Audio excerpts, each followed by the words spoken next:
Allah musta'an ya. Kondisi sekarang kita tahu semakin memburuk dalam hari-hari terakhir ini ya, di mana persentase positif semakin tinggi, bahkan dari yang diperiksa dengan persennya sekitar 10%, akhir yang saya dengar dari pemberitahuan dari pemerintah. Maka membuat kita semakin hati-hati ya. Jika seorang merasa dia mengikuti protokol kesehatan dengan menjaga dirinya, kemudian hendak ke masjid sesekali ya, tidak jadi masalah, yang penting dia jaga diri ya. Tapi kalau dia lihat misalnya di masjid ternyata orang-orang tidak taat, kemudian protokol kesehatan tidak dikerjakan, ya saya anjurkan cari masjid yang lain. Karena kalau protokol kesehatan tidak dijalankan, terjadi penularan yang kasihan bukan cuma antum, kasihan juga anak-anak dan istri. Kita memberi mudarat kepada anak-anak dan istri. Akhirnya mereka pusing, mereka susah, mereka sedih, kita membuat mereka sedih. Mungkin kita meninggal dunia, mungkin anak juga meninggal dunia. Mungkin kita OTG tapi anak-anak kemudian ternyata tidak OTG ya, dan macam-macam. Oleh karenanya saya tidak mungkin saya mengatakan silakan ke masjid. Saya tidak ingin spekulasi dengan nyawa orang ya.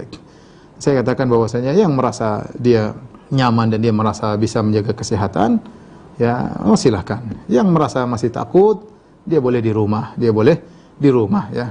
Dan ini sudah sering sampaikan bahwasanya berkaitan dengan hak Allah, Allah menggugurkan banyak hak-hak Allah demi keselamatan jiwa, banyak.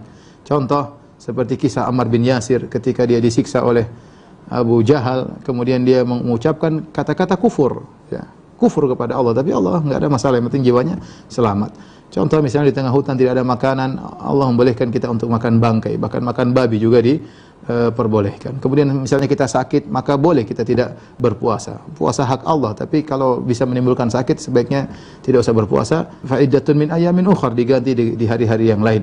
Di antaranya berkaitan dengan salat, bahkan para fuqaha mengatakan kalau seorang kemudian sholat berjamaah kemudian turun hujan, dia boleh sholat di rumah. Kemudian juga kalau ada becek parah, dia boleh juga sholat di rumah. Kemudian juga kalau dia takut sakit menimpanya, khaufan minal marad, ini semua para ulama, khaufan minal marad, takut terkena penyakit, maka dia boleh sholat di rumah. Bahkan kalau dia hendak Jumatan, ternyata ada harta yang dia jaga, khawatir ada yang bisa mengambil hartanya bisa hilang, dia boleh tidak sholat Jumat.